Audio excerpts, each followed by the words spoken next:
네, 가장 관심을 끄는 이슈에 대해서 집중 분석해 봅니다. 라이브 이슈 첫 시간 함께해 주실 분들 소개하겠습니다. 김성수 시사평론가와 양지민 변호사 나와주셨습니다. 안녕하십니까? 안녕하세요.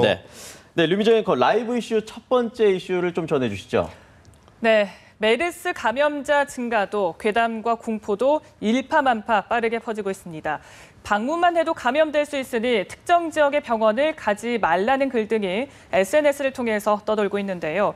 바이러스 확산을 막으랴 실체 없는 소문과 싸우랴 보건당국과 의료계가 이중고를 겪고 있는데 메르스 감염에 대한 공포와 불안감은 어디에 호소를 해야 할까요?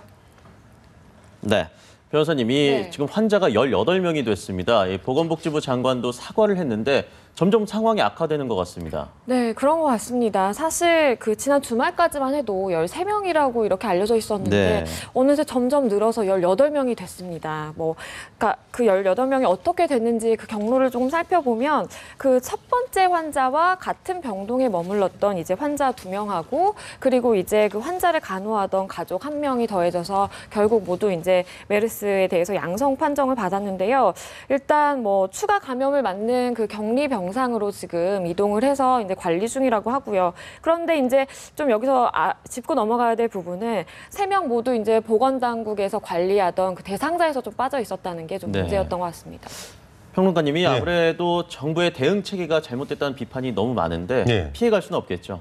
당연하죠. 지금 그 메르스가 확산되는 상황들 한번 보십시오. 그러면 분명히 메르스라고 하는 병이 알려져 있었기 때문에 보건당국에서는 이 병이다라고 하는 내용이 의심스럽다라고 했을 때는 분명히 거기에 준하는 그런 조치들을 취해야 됩니다. 메르스는 잠복기가 길게는 14일까지 가잖아요. 그러면 14일 동안 격리하면서 경과를 지켜봐서 그 병이 확실한지 아닌지를 갖다 우선적으로 보고 그리고 여타의 방법을 통해서 상황들을 갖다가 확인을 해줘야 되는데 그런 조치를 취하지 않고 방치된 상황이 한 11일가량 있었어요. 그러다 보니까 이 11일 동안에 이 환자가 접촉한 사람들이 2차 감염은 없다. 그러기 때문에 안심해도 된다. 이런 식으로 얘기하고 있지만 3차 감염은 없다고 얘기하고 있지만 2차적으로 만난 사람들이 다 감염이 된 상황들을 보이고 있는데 이런 2차 감염만으로도 상당히 위험한 상황에 올 수 있다는 그런 점들이거든요. 그리고 더 나아가서 지금 전 세계적으로 중동 외에 메르스 환자가 이렇게 한꺼번에 많이 발생한 나라는 우리나라밖에 없다라고 일컬어질 수 있기 때문에 이런 상황들은 다른 나라의 입국 문제라든가 이런 것들이 당연히 문제가 될 수 있는 상황으로 번져나가고 있어서 전반적으로 메르스 확산 공포는 우리의 정부의 초기 대응 부실이 결과적으로 자초한 면이 있다 이렇게 볼 수가 있겠습니다. 그리고 또 이제 아무래도 불안하다 보니까 괴담이 많이 퍼지고 있는데 이 괴담들 좀 소개해 주시죠. 가장 대표적인 괴담이 모 병원은 지금 응급실이 폐쇄됐다. 거기서 상당히 많은 환자들이 나왔다.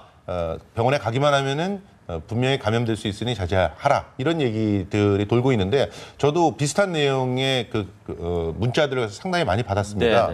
그런데 일단 이 괴담 자체가 이제 문제가 있다는 건 둘째치고 이 괴담이 왜 유포되는가 그 심리가 더 중요할 것 같아요.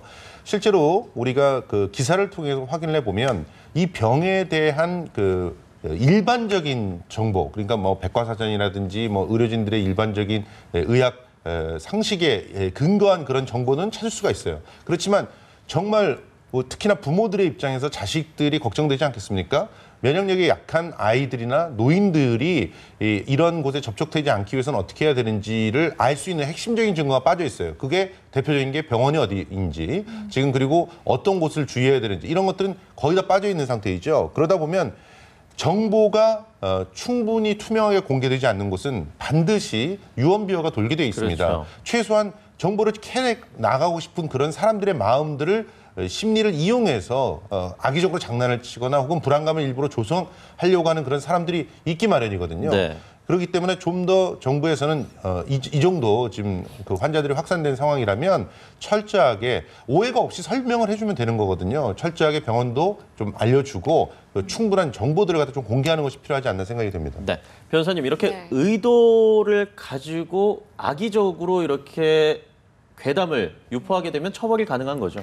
물론 처벌은 가능합니다. 네. 지금 생각해 볼 수 있는 그 이제 처벌되는 법률 같은 경우에는 이제 정보통신망법상 이제 허위 사실을 유포하게 되면 명예훼손죄가 이제 성립을 하게 되는데요. 네. 그럴 경우에 뭐 3년 이하의 징역 또는 3천만 원 이하의 벌금에 처할 수도 있기는 합니다. 하지만 좀 살펴봐야 되는 것이 명예훼손 행위가 이제 직접적으로 명예훼손이 성립을 하려면 어떤 그 특정한 당사자에게 명예훼손이 돼야 되는데 과연 뭐 어떤 병원이 뭐 응급실이 폐쇄됐다, 뭐 거기를 조심해야 된다라고 하는 것이 과연 명예훼손 행위가 될지는 조금 의문의 여지도 있기는 합니다. 네. 뭐 그렇지만 사실 이제 뭐 정부에서 그 명예훼손 행위라 아니면 뭐 불안감을 조성하는 행위에 대해서 엄벌하겠다라고 하는 그 입장과 그리고 일반 사람들은 사실 뭐 공포가 사실 대단하거든요. 메르스가 그렇죠. 나에게도 언제 감염될 수도 있다는 그런 공포감이 있는데 그거를 이제 메르스를 더 먼저 확실하게 차단하고 네. 그 다음에 이제 그 차선책들을 생각해보고 그 다음 문제는 또 다음에 생각하는 것이 더 바람직한 거 아니냐 하는 좀 비판의 목소리도 있는 것 같습니다. 네, 앞서 평론가님께서 말씀해주신 대로 좀 국민들의 불안감을 먼저 없애주면 자연히 괴담은 없어지지 않을까 싶습니다. 네, 류미정 아나운서 다음 라이브 이슈 두 번째 키워드 전해주시죠. 네, 그렇습니다. 두 번째 키워드입니다. 주말 사이 공개된 CCTV 한 편이 큰 충격과 분노를 주고 있습니다.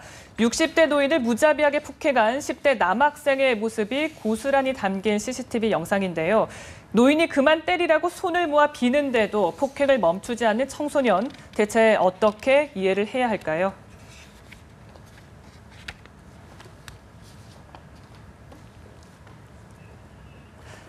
네, 지금 현재 CCTV 영상이 나오고 있는데요.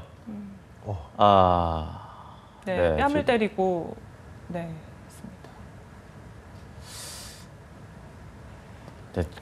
모자가 벗겨질 정도로 발길질과 손으로 뺨을 때리고 굉장한 폭행 정도가 심한 것 같은데요. 네. 저거 보면 우리나라에서 왜 사형을 집행 안 하는지 참 모르겠는데요. 네. 이 CCTV의 영상이 찍힌 거, 저 10대가 저 어르신을 때린 이유가 이유 같지도 않습니다. 어깨를 부딪혔다는 건데. 그렇습니다.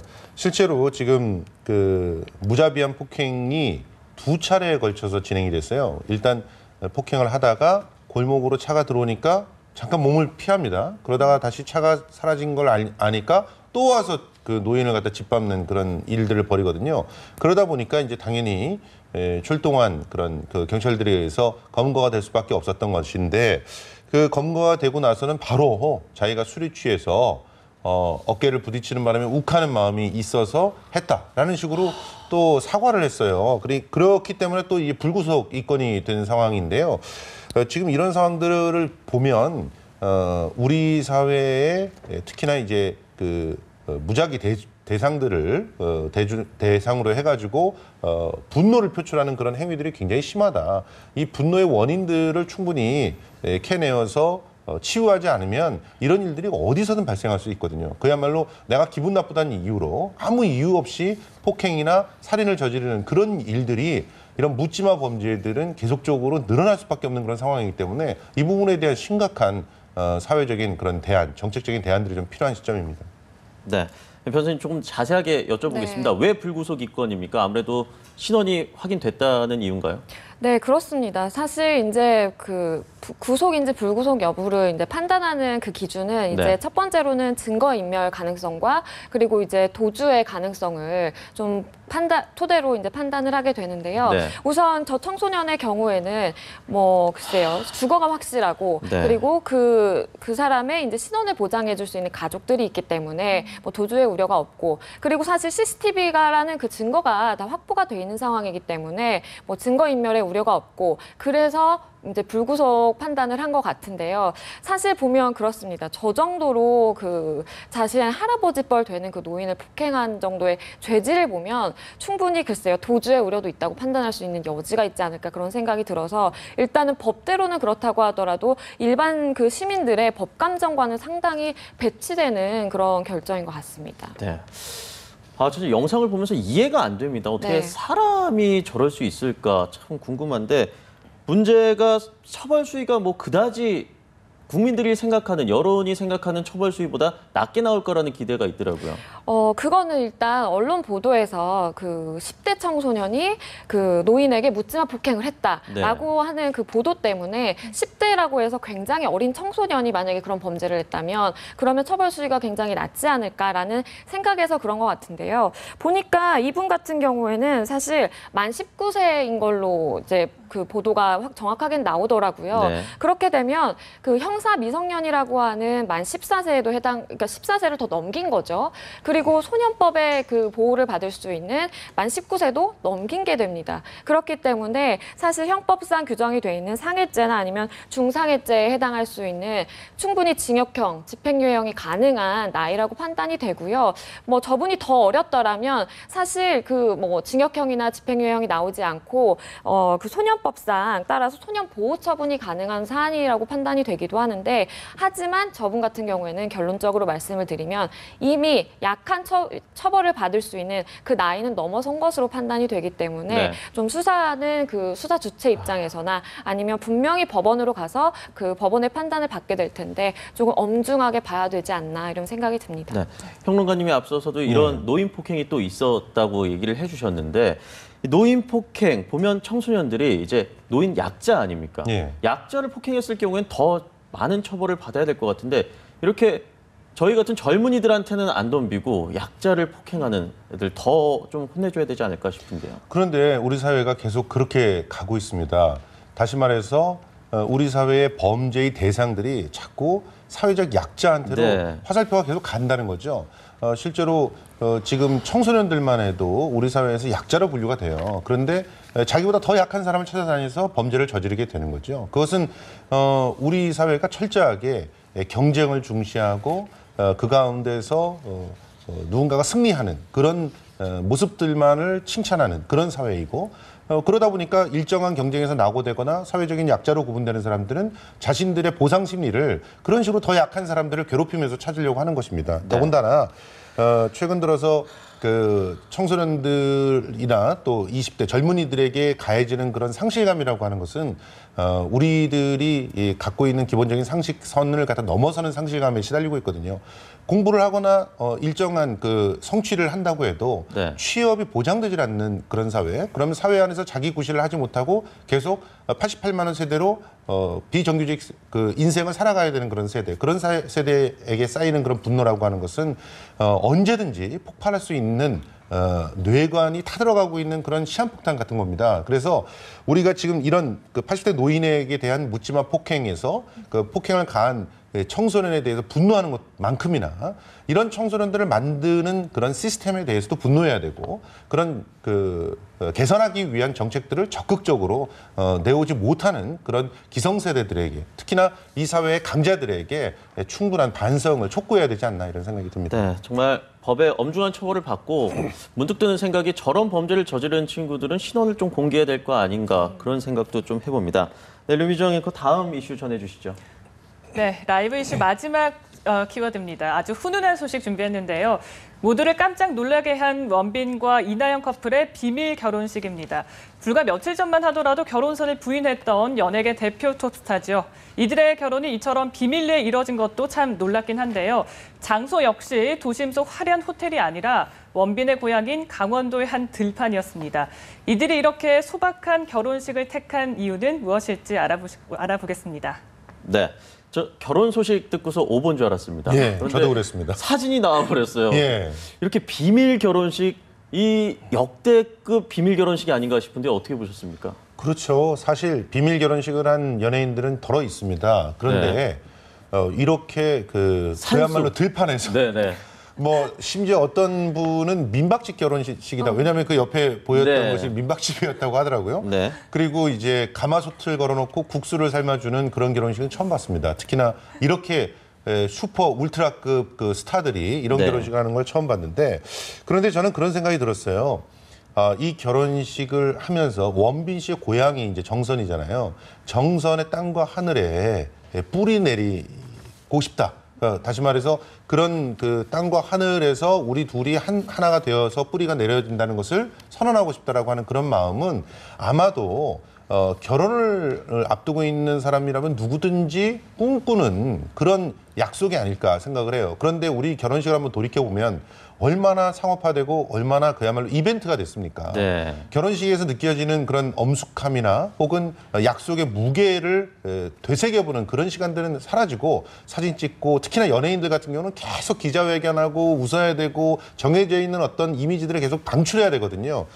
그런 거에 비하면 이 원빈 이나영 씨 그야말로 파파라치도 숨기고 결혼을 한 이 비밀 결혼식이 두 사람한테는 아주 특별한 시간이 되었을 거라고 생각하고요. 네. 특히나 이 사람들의 결혼식을 축하해주고 싶은 양가 부모님들과 또 그리고 아주 가까운 그 지인들은 이렇게 한적하고 정말 의미 있는 결혼식을 했다는 측면이 네. 오래오래 기억에 남을 거라고 생각이 됩니다. 네.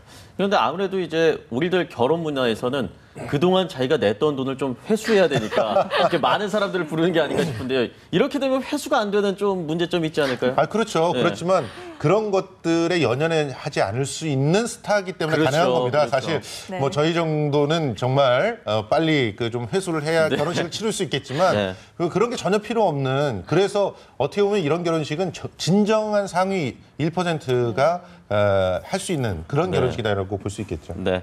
변호사님, 최근 네. 연예인들이 이렇게 좀 소박한 결혼식이 많이 늘어나는 것 같습니다. 네, 그런 것 같습니다. 뭐 저는 사실 기억은 안 나는 시대긴 하지만 옛날에도 이런 경우가 있었다고는 합니다. 그 조용필 씨라고 얘기를 들었는데요. 본인의 나이를 확 깎으시네요. 의도한 겁니다. 네.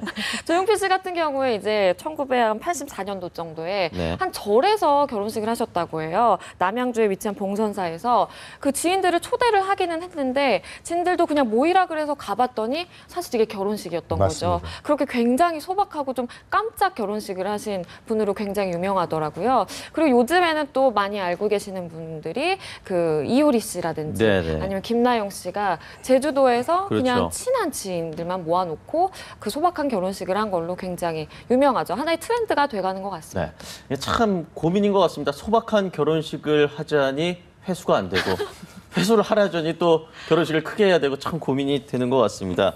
그리고 이렇게 이나영 씨와 원빈 결혼이 사실임이 확인되면서 또 한 가지 문제가 증권과 정보지가 맞춰버렸어요. 예. 이렇게 되면 또 그 수많은 찌라시들의 어떤 신빙성이 조금이나마 올라가기 때문에 사람들이 좀 찌라시를 또 찾을 것 같은데 어떻게 보십니까? 그렇죠. 근데 그 증권과 정보지라고 해서 그 사실이 전혀 없는 건 아닙니다. 네. 그리고 또 그 성지 순례 글들을 이렇게 뒤져보면은 네네. 어떤 역술이는 또 올해 그 원빈과 이나영의 결혼식이 있다는 걸 맞췄더라고요. 그렇다고 해서 그 사람이 모든 걸 다 맞출 수 있는 건 아닙니다. 그러니까 우리가 이제 속기 쉬운 게 뭐냐면 정보가 투명하지 않고 정보 격차가 있는 그런 사회에서는 나만이 갖고 있는 특별한 아주 확률이 높은 그런 정보통을 원하게 됩니다. 그래야 남들보다 우위를 점할 수 있다고 생각하기 네네. 때문이죠. 그래서 증권과 정보지가 사랑받지만 실제로 증권과 정보지는요, 우리가 알고 있는 그런 신문의